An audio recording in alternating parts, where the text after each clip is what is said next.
오늘은 휴대폰이 1년 정도 지나면 망가지는 이유, 휴대폰이 1년 정도 지나면 망가지는 이유라는 제목으로 하나님 말씀 증거하도록 하겠습니다. 출애굽기 14장은 홍해를 건너는 사건입니다. 출애굽기 15장은 그것을 기뻐하면서 찬송하는 모세의 노래, 또 미리암의 노래가 나옵니다. 그 뒷부분에 나오는 것이 오늘 사건입니다. 기적이 있었습니다. 승리가 있었습니다. 그럼 우리는 보통 그런 생각하잖아요. 계속 이기니까 승승장구할 것이다. 이제 곧장 가나안으로 들어갈 것이다. 우리 앞엔 대적이 없다. 그런데 기적과 승리 이후에 이 무리 없는 고난이 임하게 되었다는 것입니다. 우리 인생이 꼭 그렇습니다. 참 재밌는 게 뭐냐 하면 큰 승리를 맛보면 작은 싸움에서는 그냥 저절로 자동으로 이길 것 같지 않습니까? 느낌이 그렇잖아요. 그런데 그렇지 않다라는 거예요. 작은 문제도 문제는 문제라는 것입니다. 쉽지 않다라는 거예요. 우리 인생 가운데 이런 무리 없는 고난, 예수 잘 믿어도 고난 옵니다. 예수 잘 믿어도 이게 문제 푸는 거 쉽지 않다라는 거예요. 그때 하나님 앞에서 우리가 어떤 자세를 가져야 될 것인가, 오늘 마라의 사건을 통해서 배우는 시간 되길 바랍니다. 첫 번째는 겸손해야 된다는 거예요. 겸손이 뭡니까? 하나님만 의지하는 것. 승리 뒤에 겸손함, 하나님 그걸 원하신다는 거예요. 승리 이후에도 끝까지 하나님만 의지하기를 원한다는 것입니다. 원래 우리 문제 있을 때 하나님 의지하잖아요. 해결되면 그 다음부터 하나님이 주신 거 그거 바라보고 있잖아요. 대표적인 게 뭐라 그랬어요? 이삭이죠. 아브라함이 아들 낳기 이전에는 하나님만 바라봤습니다. 하나님 아들 주십시오. 그래서 이삭이 태어났습니다. 이제 하나님 안 바라보고 이삭 돌보는데 시간 다 버립니다. 하나님 원하는 건 뭐예요? 이삭 바치라. 그 얘기는 뭐예요? 이삭이 싫다가 아니라 이삭 돌보는 그 눈을 나를 향해 돌리라는 거예요. 하나님 바라보고 의지할 때 네 이삭이 자라나는 거지 네가 돌본다고 되는 게 아니다. 이전에 하나님 의지해서 이삭 얻지 않았느냐? 그리고 이삭의 양육도 하나님 바라봐야 양육이 되는 거지 네가 이삭 돌보는 게 아니라는 거예요. 하나님께서 그거를 보여주신다는 것입니다. 그래서 겸손이란 건 뭐냐? 승리와 기적 이후에도 여전히 하나님 의지하는 거, 그게 겸손이라는 것입니다. 다윗이 왜 하나님 마음에 합한 사람입니까? 도망자로 돌아다닐 때에도 하나님 의지했지만 왕 되고 난 다음에도 하나님 의지하잖아요. 그죠? 뭐 헤브론에 올라갈까요 말까요 묻고 어린아이 같잖아요. 나는 하나님 없으면 아무것도 아닙니다. 왕이 되고 난 다음에 쓰여진 시편을 읽을 때 그 배경 설명을 안 읽어보면요, 어린아이가 쓴 것 같아요. 이게 왕 맞나? 끝까지 하나님을 의지하는 겸손함이 있었습니다. 하나님 앞에서 이 주님 의지하는 겸손함 떠나지 않으면 언제나 승리할 수 있다는 것입니다. 오늘 15장 22절 23절 보십시오. 모세가 홍해에서 이스라엘을 인도하며 그들이 나와서 수르 광야에 들어가서 거기서 사흘 길을 걸었으나 물을 얻지 못하고 마라에 이르렀더니 그곳 물이 써서 마시지 못하겠으므로 그 이름을 마라라 하였더라. 마라의 이름 뜻이 뭐예요? 쓰다는 뜻이야. 쓰다, 마라, 쓰다. 뭐 어떤 사람은 먹지 마라 그래서 마라라는데 뭐 그럴 수도 있죠. 예. 먹지 마라. 예. 쓴물이기 때문에 그래. 쓴물, 쓰다. 큰 기적을 맛보고 난 다음에 이런 어려움이 있다는 거죠. 물 발견했더니 목이 마르잖아요. 근데 물 발견했더니 기대가 크면 실망도 크다 그랬죠. 물인 줄 알았더니 못 먹는 물이에요. 배탈 나고 병 나고 그랬다는 것입니다. 우리 인생 가운데도 그렇죠. 목마름이 있습니다. 기다림이 있습니다. 부족이 있습니다. 그거 좋아하는 사람이 누가 있어요? 목마름 좋아하는 사람이 누가 있어요? 기다림 좋아하는 사람이 누가 있어요? 즉각 생기는 게 좋지. 부족함 좋아하는 사람이 누가 있습니까? 그러나 우리 현실은 목마름이 있고 기다림이 있고 부족함이 있습니다. 그때 하나님 의지하면서 더 겸손해져야 된다는 것입니다. 승리 이후에도 시험이 있습니다. 주님 철저히 의지하는 겸손함이 있을 때 하나님께서 그걸 귀하게 여기신다는 거예요. 고린도전서 10장 12절 보니까 그런즉 선줄로 생각하는 자는 넘어질까 조심하라. 인생 살다 보니까 승승장구보다 더 중요한 건 하나님께서 이렇게 겸손하게 만드시는, 이렇게 문제 앞에 꺾이는 거. 목사가 특별히 그래요. 뭐 이렇게 큰 문제는 이기는 것 같이 보이지만 작은 문제 하나 해결 못 하거든요. 그때 거기서 깨닫는 게 뭐냐면 겸손함이에요. 아무것도 아니군요. 인간에 불과하군요. 그거 깨닫게 된다는 것입니다. 또 하나, 사도 바울도 그랬죠. 육체에 가시 주신 거 감사하다고. 고린도서 12장 7절 보니까 여러 계시를 받은 것이 지극히 크므로 너무 자만하지 않게 하시려고 내게 육체의 가시, 그 사탄의 사자를 주셨으니 이는 나를 쳐서 너무 자만하지 않게 하려 하심이라. 여러분, 하나님께서 우리에게 몽둥이 안 주고 가시 준 겁니다. 가시 별거 아니거든요. 사실 가시가 아프고 귀찮긴 해요. 근데 가시가 우리를 죽이는 겁니까? 나 가시 찔려서 죽었어. 그런 사람 있어요? 물론 뭐 죽을 때까지 찌르면 죽겠죠. 그러나 가시에 찔려 죽는 사람이 있습니까? 가시에 찔려 죽는 사람이. 가시는 귀찮을 뿐이에요. 괜히 호들갑 떨지 마십시오. 하나님께서 우리에게 육체에 가시를 주신 거지 우리에게 뭐 송곳으로 쑤신 게 아니라는 거예요. 절대로 가시입니다. 가시 때문에 내가 너무 힘들고 가시 때문에 내가 이렇게 괴로워하는 걸 보면서 연약함을 토로해야 된다는 거예요. 하나님 내가 아무것도 아니군요. 약할 때 강하면 되시잖아요. 주님 더 철저히 의지할 줄 알아야 된다는 것입니다. 이번에도 우리 배상을 왔을 때 문제가 뭐라 그래요? 그 무게중심이 너무 위로 가 있었다 그랬죠. 그래서 복원력이 없다고. 배가 복원력 생기기 위해서 만드는 게 뭐예요? 밸러스트. 우리 보통 조그만 배는 바닥짐이라 그러죠. 바닥에 무거운 짐을 둬요. 오뚜기 같이. 큰 배는 짐을 둘 수 없으니까 물을 준다 그러죠. 그래서 평형수. 영어로는 똑같습니다. 바닥짐이나 평형수나 다 영어로는 밸러스트라 그래요. 밸러스트. 그 밸러스트가 있는 게 뭐예요? 그게 묵직하게 내려가게 만드는 거죠. 겸손하게 만드는 거죠. 하나님 안에서 우리가 영적인 이 밸러스트가 있는지를 한번 물어봐야 됩니다. 그죠? 이 바닥짐이 있는가, 평형수가 있는가. 그거 빼면 뭐 많이 실을 수는 있죠. 그죠? 더 이렇게 멋지게 보일 수는 있죠. 그러나 위기 상황이 오잖아요. 사실 이 바닥짐이란 게 뭐예요? 센터냐, 센터. 중심이 있는 삶. 하나님께서는 우리의 중심을 보신다고 그러지 않습니까? 중심이 묵직한 걸 원하신다는 거예요. 우리는 인생 가운데 계속해서 이렇게 외형을 가꾸려고 그러지 중심을 가꾸려고 그럴 때가 없다는 것입니다. 중심이 언제 생깁니까? 겸손이에요. 그죠? 내가 난관과 어려움 속에 나는 아무것도 아니군요. 자기를 부인하고 하나님만 의지하게 될 때 그때 중심이 생긴다는 것입니다. 저는 우리 교회 성도들이 다 이런 밸러스트, 바닥심이 있고 평형수가 있고 중심이 있는 그런 거룩한 인생 되기를 바랍니다. 그러기 위해선 자꾸 자기를 부인해야 돼요. 나는 아무것도 아닙니다. 주님 돕지 아니하시면 나는 언제나 설 수 없는 종입니다. 그래야 이길 수 있다는 것입니다. 항상 물어봐야 돼요. 누가 우리에게 건강을 주셨습니까? 하나님. 누가 우리에게 인도하십니까? 하나님이. 그죠? 누가 우리에게 이 모든 능력을 주셔요? 하나님 주시죠. 아까 백문일답 했더니 전부 다 뭐 예수님 그러는데 뭐 예수님이 하나님이라 그죠? 하나님 주십니다. 오늘 아침에 시선이라는 찬양 불렀죠? 시선. 하나님께 시선을 둘 줄 아는 그 인생이 될 때 제일 강력할 수 있다는 것입니다. 그래서 우리가 어떤 고난과 어려움과 난관이 올 때마다 이 쓴물이 있는 물이 쓴 곳, 물이 없는 고난이 올 때마다 더 하나님 의지하는 것을 배우고 하나님 옆에서 겸손한 자세로 서 있는 우리 믿음의 종 되기를 바랍니다. 그러면 하나님께서 그 이후에 질주하는 인생을 준다는 거예요. 겸손보다 중요한 건 없습니다. 여사랑 인사합시다. 주 안에서 겸손합시다. 또 한 가지는 이 마라의 체험에서 우리가 알 수 있는 게 뭐냐면 공급은 하나님이 주신다는 거예요. 공과 고의 하나님이죠. 공급하시고 가르치시고 치료하시는 하나님. 특별히 하나님이 모든 것을 공급해 주신다. 이건 맞죠. 우리 그 애굽에서 나와서 가나안에 들어갔을 때 가나안의 그 거짓 신 중에 대표적인 게 바알 아닙니까? 바알이 어떤 거예요? 여호와를 믿을 것인가 바알을 믿을 것인가? 대표적인 싸움이었죠. 바알은 한마디로 얘기해서 마켓신입니다. 마켓갓. 시장신이에요. 시장이라는 거예요. 시장신이라는 게 뭡니까? 시장이라는 게 뭐예요? 사람들의 의견에 따라서 사람들의 수요와 공급에 따라서 움직이는 거죠. 잘 보면은 미인도 그래요. 누가 미인이에요? 누가 규정했어요? 난 제일 웃기는 게 뭐냐면 여자들이 쌍꺼풀이 있는 게 예쁘다고 그래요. 내가 미쳤나? 나는 쌍꺼풀 있는 여자가 싫어요. 쌍꺼풀 없는 여자가 훨씬 예뻐. 그래서 내가 그런 사람끼리 모았어. 이렇게 쌍꺼풀 없는 사람 좋아하는 생각보다 많아요. 누가 쌍꺼풀 있는 여자가 예쁘대?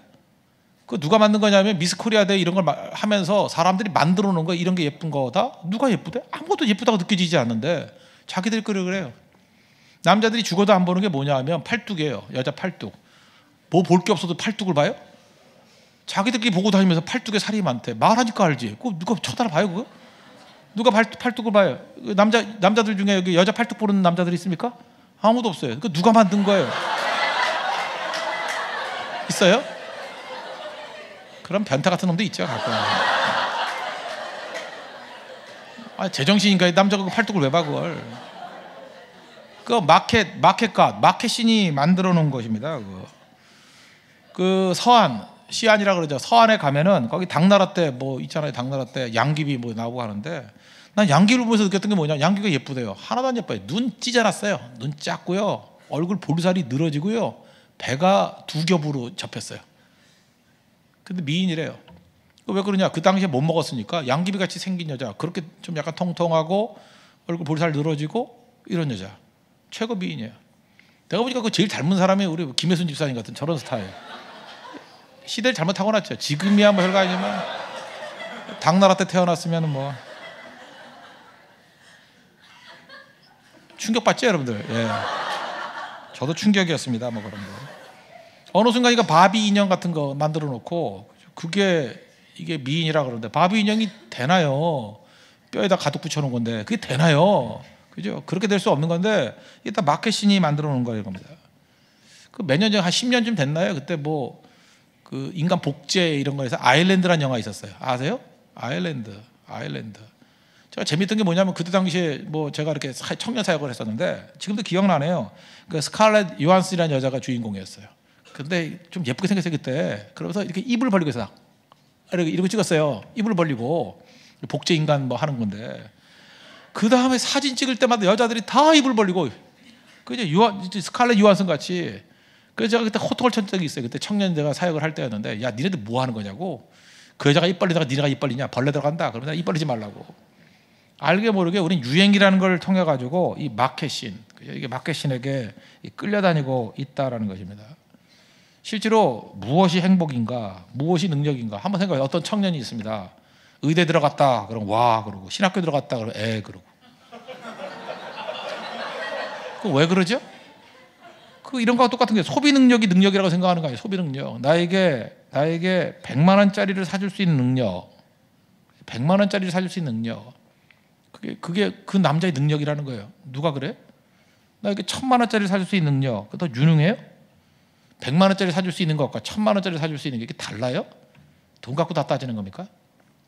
제가 지난 주간에 어떤 출판사 그 편집국장을 만났었는데 이 얘기 저 얘기 하다가 우리나라에서 꽤 큰 출판사입니다. 그래서 제가 얘기를 하다 보니까 제가 요즘에 뭘 노력하냐면 서점이 없어지지 않으려고 노력을 한다. 절대로 인터넷에서 할인해서 안 사고 저는 홍익문고 맨날 가가지고 정가 다 주고 책을 사요. 그리고 들어갈 때 기도하고 나올 때 기도하고 제발 이 서점 망하지 않게 해주세요. 서점 망하면 나라 망하는 겁니다. 진짜 지식이 다 망하는 거거든요. 여러분 제발 책 좀 정가 주고 사서 보십시오. 그래야 그 서점이 살아남지요. 그렇지 않아요? 그 뭐 싸게 하고 뭐 물론 읽지도 않지만 그랬더니 그 편집국장이 나한테 제가 그래서요. 저는 홍익문고가 가지고 1층 제일 좋아한다. 1층에 문학이 있거든요. 요즘은 뭐 시정선이 이런 것도 다 귀찮고 옛날 고전 문학이 너무 좋더라고. 그래서 고전 문학책들을 뽑아가지고 그거 읽고 있어요. 그랬더니 제 얘기를 듣고 우리 출판사에서 나온 게 있는데 그게 넥서스거든요. 지식의 숲이라고. 지식의 숲. 그래서 우리 그 국문학에 있는 그 소설들 한 박스하고 50권. 그 다음에 세계문학 50권 주더라고요. 그래서 제가 설교는 준비도 안 하고 맨날 그것만 읽고 있어서 지금 계속 일주일 내내. 그 중에 옛날에 읽었던 건데 다시 감동받았던 게 뭐냐. 개용묵의 백치 아다다. 정말 감동적이었어요. 그 일제시대 때인데 아시죠? 그 백치 아다다. 벙어리니까 말을 못 해가지고 아다다 그거밖에 못 한다는 거예요. 근데 그 집이 초시집이니까 좀 잘 살던 집이에요. 그 시집 가겠습니까? 못 가잖아요. 그래서 가난한 집에 그 지참금까지 땅 몇 마지기 주고 딸 시집 보냈어요. 상대는 좋죠. 28살 옛날에 24살이 노총 가게였는가 봐요. 그 28살짜리가 장가도 못 갈 가난한 집인데 여자 오고 땅 오니 얼마나 좋겠어요. 그래서 처음엔 사랑해 줍니다. 사랑해 주고 잘 사는데 그러니까 처가댁이죠. 처가에서 받은 돈을 이제 종잣돈으로 가지고 부자가 됐어요. 부자가 되고 나니까 이제 생각이 달라지는 거죠. 내가 이렇게 모자란 여자하고 왜 살아? 그래서 딴 여자 데리고 와요. 그리고 때리기 시작하고. 그래서 친정으로 오죠. 친정으로 오니까 엄마가 또 때리기 시작해요. 할아버지도 제일 아픈 표현이 그거예요. 그래도 시댁에 안 가는 이유가 뭐냐? 엄마의 매보다 남편의 매가 더 아프기 때문에. 참 불쌍한 여인 아니에요. 그죠? 어딜 가나 매 맞는 거예요. 매 맞는데 남편의 매가 더 세다는 거예요. 엄마의 매가 그래도 견딜만 해서 이제 어려워지는데 거기 무슨 뭐 약간 그 누추한 곳에 뭐 약간 반 거지같이 사는 애가 하나 있죠. 초롱이라고. 이제 거기 총각이 있는데 뭐 여기도 있나요? 예. 아니요, 거긴 수롱이다. 수롱이. 예. 수롱이지 초롱이지. 수롱이로 나온 거 같아요. 수롱이. 예, 수롱이나 초롱이나 뭐 그롱이. 근데 수롱이 거기 가가지고 일종의 그런 거죠. 위로받는 거죠. 위로받아서. 근데 이 수롱이는 초시집이니까 자기는 신분이 미천하고 아무리 백치지만 아다다지만 쉽지 않잖아요. 근데 그 여자가 위로받으려고 계속 찾아와요. 도망치자. 두 사람이 도망을 칩니다. 도망을 치자 신미도라고. 실미도가 아니라 신미도 섬에 도망을 쳐요. 거기서 이제 새롭게 출발하려고 행복했습니다.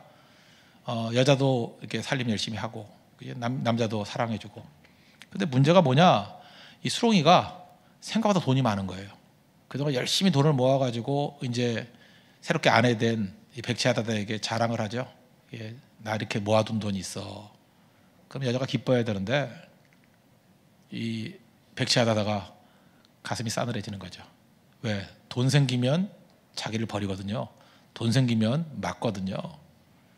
그래서 남편이 이 수롱이가 나가 있는 사이에 그 돈 들고 바닷가로 가죠. 그래서 다 뿌리잖아요. 버리잖아요.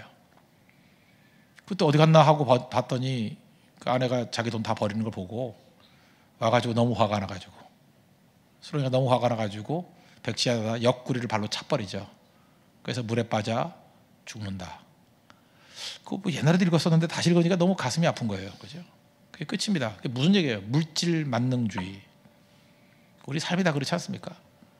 돈이 그렇게 기쁘던가요? 돈이 그렇게 힘이 있던가요? 여자분들 그렇게 돈이 좋아요? 남자를 100만 원짜리 사줄 수 있는 남자와 1000만 원짜리 사줄 수 있는 그걸로 나눌 수 있나요? 우리 많은 순간에 한번 생각해야 돼요. 이게 바로 바알이 우리 삶에 들어온 거예요. 그게 아닌데 이번에도 뭐 사고 난 게 돈 더 벌려고 그렇게 평가를 하잖아요. 그죠? 뭐 위험을 담보로 해서 돈 더 벌려고. 다 그 뿌리에 뭐가 있습니까? 만몬, 바알이다, 바알이. 제가 이런 얘기를 들은 적이 있습니다. 뭐 저도 제약회사 이렇게 다니는 분들 많이 알잖아요. 뭐 우리나라 말고 특별히 그 뉴저지 가면은 다국적 제약회사 본사들이 거기 많이 모여 있어요. 제가 거기 계신 분들하고도 대화를 나눈 적이 많이 있는데, 그러니까 우리나라는 뭐 본사는 아니니까 지점이니까 그렇지만 제가 그런 얘기를 들어봤어요. 충분히 다국적 회사가 암에 대한 백신을 만들 수 있대요. 백신은 뭐냐? 예방하는 거. 근데 암 백신을 개발 안 한대요. 왜냐? 암 백신 만들어 봐야 돈이 안 되니까.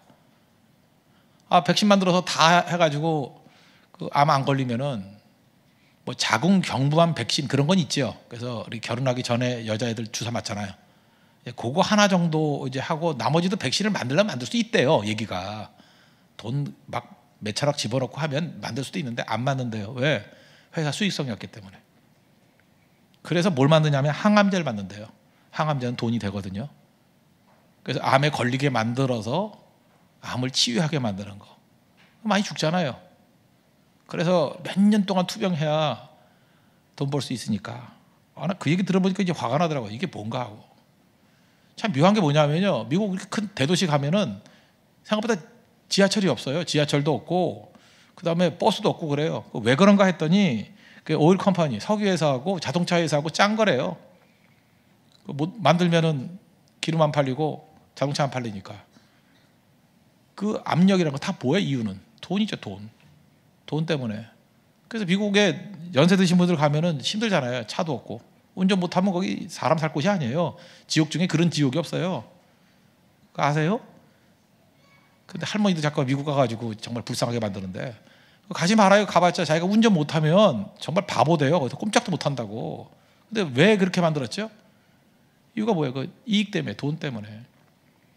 한국 좋은 지 하십시오. 1,000원만 내면 어디든 다 가고. 지하철. 그 외국에서 그런 데나 1달러면 어디든 갈 수 있는 나라. 안전한 나라. 뭐 그걸 알아야죠. 다 돈 때문에 이렇게 돼버렸다는 거예요. 돈이 문제가 되는 거죠. 이거 지금 확인 안 된 건데 제가 옛날에 그런 걸 들어봤어요. 제가 좋아해서 그런 건지 모르지만 그 쑥갓과 상추와 자일리톨에 김치 국물을 부었더니 암세포가 다 죽더래요. 이거 뭐 근거 없는 얘기예요. 근데 확인된 건 아니에요. 나 이거 연구한 분에게 얘기를 들었는데 이건 근거는 없어요. 아직까지 확인된 건 아닌데. 그래서 그분의 얘기가 뭐냐면 김치가 그렇게 좋다는 김치가. 내가 그 얘기 듣고 맨날 요즘에 김치 맹거를 막 먹거든요. 정말 그게 그 숙성되고 발효되고 한 발효식품이기 때문에 몸의 암세포를 다 죽여버린대요. 만약 이게 맞는데 이걸 못하게 한대요. 이유가 뭐냐? 그러면 장사가 안 되니까. 그래서 혹시라도 여러분들 뭐 질병이 있거나 할 때 그냥 김치 많이 먹죠. 그래서 옛날에 뭐 연탄가스 먹고 쓰러지고 하면 김치국물 먹으면 낫고 그랬어요. 진짜로 몰라요 그거? 연탄가스가 뭔지 모르죠? 한번 가스 맞게 해줘요? 일산화탄소 이렇게 오락가락 하면 김치국물 마시면 다시 뭘 일어나고 했던 게 있거든요. 진짜 그래요 진짜. 제가 이번에 대장 내시경을 했는데 폴립 하나 없어요. 뭐 근데 이유가 뭘까요? 곰곰이 생각하니까 그거 설명하시는 분이에요. 뭐 술 담배 안 해서 그래요. 아니에요. 제가 몇 년 전부터 고기를 안 먹어서 그래. 고기를. 이 고기 먹으면 고기 나와. 그래서 안 먹어야 돼 고기를. 맛이 없어요 맛이. 근데 그런 게 있더라고요. 그래서 우리 서양에서 이렇게 고기 먹는 풍습이 들어오고 난 다음에 대장암이 막 무지무지하게 늘었잖아요. 고기 너무 많이 드지 마십시오. 근데 그 이유 중에 하나가 뭘까? 그것도 있지만 제가 요즘에 이상할 정도로 김치를 좋아해요. 근데 김치를 먹고 나면 이게 건강해지고 이게 몸도 컨디션이 좋아지는 것 같고. 근데 그 제 아내는 맨날 뭐 짠 거 왜 먹냐 그러는데 그 많이 먹었는데 뭐 짜서 혈압은 올라가는 것 같아. 나머지 좋아지는 것 같아 내 느낌에. 물론 뭐 하나는 나빠지지 항상 뭐 항상 그런 거니까. 커피를 많이 마시면 암에는 안 걸린다 그러잖아요. 간이 부어 죽는다고. 아, 뭐 둘 중에 하나니까 뭐. 그러니까 인생이라는 게 다 이렇고 저렇고 한 건데. 아 제가 이거 각설하고 이 얘기가 아니라 김치 국물이 이렇게 중요하다 그러는데 이거 개발 못하게 한대잖아요 사람들이. 그때 그래서 제가 그런 얘기 들었어요. 이거 개발하려고 그랬더니 막 압력이 있어가지고 못하고 있다 뭐 이런 얘기들. 남자분들 지금 전기 면도기 말고 이렇게 긁어서 쓰는 거 있죠. 이렇게 면도 날로 된 거, 그죠? 그 면도 날로 된 거 제가 써보니까 알겠어요. 면도 날 하나 했을 때, 뭐 도르코 같은 거 있잖아요. 이렇게 하나 했을 때 한 달 썼어요. 한 달. 근데 휙이나 뭐 이런 거 이렇게 2개짜리 나왔을 때 딱 보름 쓰더라고. 면도칼이 3개, 요즘 4개까지 나오거든. 4개까지 나오는 건 한 일주일 정도 쓰게 되면은 이게 뽑혀 털이. 돼지털같이 뽑혀. 그 제가 이상하다 그랬어요. 그 이유가 뭔가 그랬더니 그 면도날 만드는 회사에서 그죠? 세게 만들 수도 있대요. 그 10년을 써도 안 가라될 정도로 강화되게 만들 수 있대요. 그럼 장사 안 되잖아요. 그래서 일주일 쓰면은 털이 뽑히게 만든대요. 그래서 돈 아니에요. 그 다음부터 그 얘기를 듣고 집어버리고 그 다음에 내가 전기 면도기 다시 가기 시작했는데 그렇게 되는 거죠. 옛날에 그 미싱 중에 브라더 미싱이라고 있었습니다. 아십니까? 브라더 미싱? 망했습니다. 이유가 뭐냐? 망가지질 않아서. 그 브라더 미싱 망가지지 않아서 망했어요. 지금 미국의 청바지 회사까지 리바이스 망할 뻔했어요. 찢어지지 않아서. 그 리바이스 501이나 뭐 505 같은 거 입어보셨습니까? 옛날 거 진짜 고전적인 거? 입어봐요. 10년이 지나도 찢어지지 않아요. 내가 그 찢어뜨리려고 얼마나 노력했는지 알아요? 막 벽에다 긁고 바위에다 긁고 그랬더니 색깔만 좋아지고 더 멋있어져요. 알아요? 절대로 안 찢어져요. 절대로. 최근에 나온 리바이스는요 얇게 만들어요. 그래서 찢어져요. 찢어지게 만든다고. 고급이 좋은 게 아니에요. 다 이게 찢어진다니까. 예, 그래서 청바지 많이 보면 이렇게 뚱뚱한 애들 입고 다니면 가랑이 찢어져요. 이렇게 막 휩쓸려가지고. 아, 죄송합니다. 뚱뚱하다 해서. 그게 아니고 다리에 살이 많으신 분들이 이렇게 찢어져요. 붙으면. 그렇게 만들어 버렸다고. 다 뿌리에 뭐가 있어요? 돈이 있다고. 돈. 오늘 제목에도 삼았는데 묘하죠. 어떤 분이 한테 그런 얘기를 하더라고요. 뭐 이렇게 휴대폰을 사면은 특별히 뭐 갤럭시 시리즈 뭐 이런 거 1년만 되면 꼭 망가진다 그러더라고. 안 그래요? 뭐 배터리에 문제가 있든지 액정이 깨지든지 뭐 이렇게 망가지게 만든대요. 그 튼튼하게 만들려면 못 하겠어요? 아니라고요. 망가지게 만들어야 바꾸지. 그죠? 항상 이렇게 망가지게 만드는 거예요.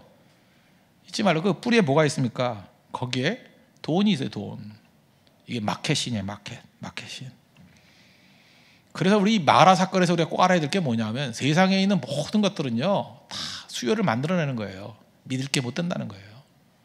그런데 하나님께 나아가면 하나님은 부작용 없이 우리를 채워주신다. 세상이 그 싸움입니다. 세상에는 실력이 있고 능력이 있더라도 절대 완벽한 거 안 만듭니다. 그 사람 돕겠다고 만들지 않아요. 중요한 게 뭐예요? 돈이에요. 돈. 돈 되는 일 만들어. 돈 되는 일. 돈 안 되는 일 절대로 안 해요. 그런데 하나님께서는 그게 아니라 돈이 아니라 우리의 생명을 위해서 주신다는 것입니다. 그래서 마라 사건 같이 우리의 삶에 모든 문제가 있을 때 주님 앞에 나아가십시오. 치료의 하나님이 계십니다. 하나님께 나아갈 때 하나님이 우리를 건져 주신다는 거예요. 그래서 어려움이 있을 때마다 하나님께 나아갔을 때 우리가 공급을 체험해요. 배고플 때 나아가니까 만나와 메추라기로 먹여주시고, 전쟁의 승리를 위해서 주님 앞에 나갔더니 아말렉을 물리치는 여호와의 니시를 체험하게 만드시고, 그죠? 기도 위에 기쁨과 감격 있게 만드시고. 그런 걸 여러분들 세상을 향해서 나아가면 반드시 실망하게 돼 있습니다. 당장 얻을 것 같이 보이지만 그게 아니에요. 하나님이 공급하신 게 최고의 것이 될 수 있다는 것입니다. 제가 이런 얘기를 했어요. 세상에는 세 종류 사람이 있다고. 하나는 이익 때문에 움직이는 사람이 있고, 두 번째는 의리 때문에 움직이는 사람이 있고, 김보석이죠. 의리. 그랬더니 뭐 예수 그리스도 이렇게 돼. 예. 그 의리스도, 예, 그렇게 얘기하던데, 하여튼 의리. 세 번째는 사상이라는 건 믿음이나 이런 거죠. 이런 것 때문에 움직이는 사람. 제가 항상 그렇게 얘기합니다. 사람을 변화시키려고 그러지 말라고. 이익 때문에 움직이는 사람이 있으면 이익 주면 되고, 의리 때문에 움직이는 사람이 있으면 의리 주면 되고, 사상 때문에 움직이는 사람은 아무것도 안 줘도 그 사람은 생명 걸고 따라와요. 근데 교회가 사상이라는 게 믿음이거든요. 믿음 때문에 움직이는 사람들이 있으면 환경의 변화 없이 흔들림이 없습니다. 적어도 의리 때문에 움직이는 사람이 있으면 쉽게 변화 안 돼요. 근데 너무 많은 사람들이 이익 때문에 움직이면 문제가 된다는 거죠. 이익 때문에. 그런데 이익 때문에 움직이는 그 사람들, 그거 바라보지 말고 하나님의 능력과 은혜 가운데 나아가는 사람들만 바라봐도 하나님께서 그 사람을 통해서 충분히 많은 일을 이루시고도 남는 승리를 주신다는 것입니다. 주님 바라보십시오. 주님. 이익에서 움직이지 말고 마라 사건 같이 어려움이 있을 때마다 하나님 바라보고 나아갈 수 있는 믿음의 종 되기를 바랍니다. 그럼 반드시 승리한다는 거예요. 세 번째인데, 과정을 성실하게 통과하십시오. 과정, 인테그리티 이렇게 돼 있죠. 광야는 목표가 아니라 과정입니다. 그렇죠? 가나안이 목표죠. 만나가 목표가 아니죠. 만나 많다고 자랑할 게 아니잖아요. 만나는 과정이에요. 그러니까 만나 먹고 광야를 통과해야 되는 과정이라는 것입니다. 승리 뒤에 고난이라는 과정이 있습니다. 이거 어떻게 이기느냐? 성실로 이겨야 돼요. 그래서 하나님께서 우리에게 고난을 주시는 이유는 뭐냐면 성실성 기르라고. 끈기죠. 끈기. 포기하지 않는 거. 성실하게 가면 이길 수 있어요. 여러분 그런 얘기 들어봐요. 터널이 있는데 터널을 어떻게 해야지 빠져나갈 수 있죠? 그냥 성실히 가면 가요. 언제까지나 계속되는 터널은 없죠. 제가 물어볼게요. 터널하고 동굴하고 차이점이 뭐예요? 터널은 입구가 있고 출구가 있는 걸 터널이라고 그러고, 동굴이라고 보통 말할 때는 입구만 있고 막힌 거죠. 예, 출구가 없는 거. 어떤 사람은 그래요. 목사님, 내가 터널이었으면 좋겠습니다. 터널이면 입구가 있으니까 쭉 가면 출구가 있잖아요. 저는 동굴에 갇힌 것 같아요. 내가 그러죠. 바보 같은 소리 하지 말라고. 동굴도 뒤돌아서면 터널이잖아. 그렇잖아. 뭐 별소리를 다 하고 있어. 동굴이래. 그러면 그러면 돌아서 나오면 다시 나오면 되는 거지. 그러니까 다 동굴이 되든 터널이 되든 똑같다라는 것입니다. 중요한 건 뭐예요? 꾸준하게 가면 나와요. 동굴이라 그러면 어때요? 가갔더니 벽이더라, 막혔더라, 못 가더라. 그러면 동굴임이 확인되고 난 다음에 돌아서면 될 거 아니에요. 돌아서 다시 나오면 들어간 곳이 있으니까 나올 곳이 있잖아요. 그때 필요한 게 무엇입니까? 성실함. 성실함에 장애가 되는 게 뭐가 있습니까? 원망하게 만드는 거예요. 계속 원망, 좌절, 누구 때문이야. 그러면 아무것도 안 되는 거죠. 아까도 얘기했죠. 부족감이 있다고. 부족감은 뭐예요? 왜 부족하죠? 내가 부족하다고 느끼는 건 채워주신다는 거예요. 그죠? 기다림이 있다는 건 뭐예요? 만나주신다는 거예요. 고통이 있다는 건 뭐예요? 축복을 위한 예비 단계라는 것입니다. 하나님만 바라십시오. 성실하게 가면 다 설 수 있다는 거예요. 그래서 여러분들 하나님 앞에서 마지막 구할 수 있는 최고의 능력이 뭐냐 하면 성실함이에요. 주만 바라보는 거. 근데 그 성실함에 방해가 되는 것들이 뭐냐? 원망하고 불평하고 분노하고, 그럼 아무것도 이루지 못한다는 거죠. 우리 삶 가운데 이게 가까이 있는 것들이 쉽지 않아요. 우리가 날마다 예배 드릴 수 있죠. 새벽 기도 날마다 드릴 수 있잖아요. 이런 거 사실 성실하게 하는 게 쉽지 않아요. 근데 성실한 사람이 언제나 승리한다는 것입니다. 성실한 사람이. 우리 주변에 가까이 있는 사람들 사랑하는 거 쉽지 않죠. 근데 가까이 있는 사람 사랑하는 거, 그 어려운 일이에요. 근데 그거 사랑하고 용납하고 나아갈 때 하나님의 풍성한 은혜가 임하게 된다는 것입니다. 인터넷상에 돌아다니는 얘기인데, 저도 여동생이 둘이 있거든요. 여동생이 원수같이 보일 때, 그거 읽어보셨어요? 오빠가 여동생이 원수같이 보일 때 너무 가슴이 와닿더라고요. 호적상의 오빠인 나에게는 다정하게 오빠라고 한 번도 불러준 적이 없는데, 피 한 방울 섞이지 않은 그놈한테는 날마다 오빠 오빠 그럴 때 속 뒤집혀요. 뭐 저런 게 다 있나. 그리고 호적상의 오빠인 나에게는 라면도 제대로 끓여주지 않는데, 그놈을 위해서는 오빠 하며 도시락을 싸고 있을 때 그냥 얼굴로 집어 던지고 싶은 거예요. 그 다음에 오빠가 무슨 신부를 지키면 밤중에 위험해서 못 나간다 그러는데, 그놈 만나고는 새벽 1시에 들어오는 거예요. 뭐 이거 열매까지 있어요. 나 흥분돼서 못 읽겠어. 이게 쭉 보는데, 제 동생 다 컸는데도 불구하고 열받죠. 영성이 뭔지 알아요? 이런 악질인 여동생을 사랑하는 거예요. 쉽지 않아요. 이건 정말 하늘의 능력이 필요한 겁니다. 하늘의 능력이. 우리 인생의 많은 부분이 다 그래요. 성실성이 뭔지 아십니까? 별로 눈에 띄지 않는 거예요. 근데 우리 속을 다 뒤집는 거야. 그런데 그 자리 지키는 겁니다. 성실 쉽지 않아요. 누구한테 물어보면 말하기도 그래요. 뭐 그런 거 갖고 그러냐고. 근데 현실 속에 있을 땐 너무 지치는 거예요. 너무 힘든 거예요. 그래서 여러분들 어떤 일을 1년, 2년 성실하게 그 자리를 지키고 충성했던 사람들 만만하게 보지 마십시오. 그건 믿음입니다. 믿음이에요. 시간의 테스팅을 통과한 거, 그건 믿음이에요. 함부로 얘기할 게 아니라는 거예요. 우리 교회는 역사가 짧기 때문에 그러는데 개척 초기부터 지금까지 성실하게 그 자리 지킨 거, 그건 믿음입니다. 그걸 쉽게 여길 게 아니에요. 그건 귀중한 가치가 있어요. 귀중한 가치. 하나님 앞에서 주님 앞에 설 때까지 이런 성실성, 인테그리티, 누가 보나 안 보나 성실성을 가지고 우리의 고난의 터널, 고난의 동굴을 통과할 수 있는 우리 믿음의 종 되기를 바랍니다. 하나님 그걸 원하신다는 거예요. 말씀의 결론 맺겠습니다. 우리 인생 가운데 물이 없는 고난 당하게 됩니다. 또 마셔봤던 쓴물이에요. 그때 해야 될 일이 뭐죠? 겸손함. 철저히 주님 의지하십시오. 겸손함. 두 번째 깨달을 게 뭐예요? 진정한 공급은 하나님이 하신다. 바알이 아니다. 마켓신이 아니다. 하나님의 공급을 구하십시오. 그래야 부작용이 없습니다. 그리고 터널 속에 있을 때 성실함으로 통과하십시오. 동굴에 있을 때 성실함으로 통과하십시오. 하나님께서 반드시 우리를 강력하게 변화시켜 주시고 승리의 길로 이끌어 주실 것입니다. 그런 승리를 맛보는 믿음의 종 되기를 바랍니다. 모두 다 자리에서 일어나겠습니다. 주께 가오니 찬양하겠습니다. 날 새롭게 하소서. 주께 가오니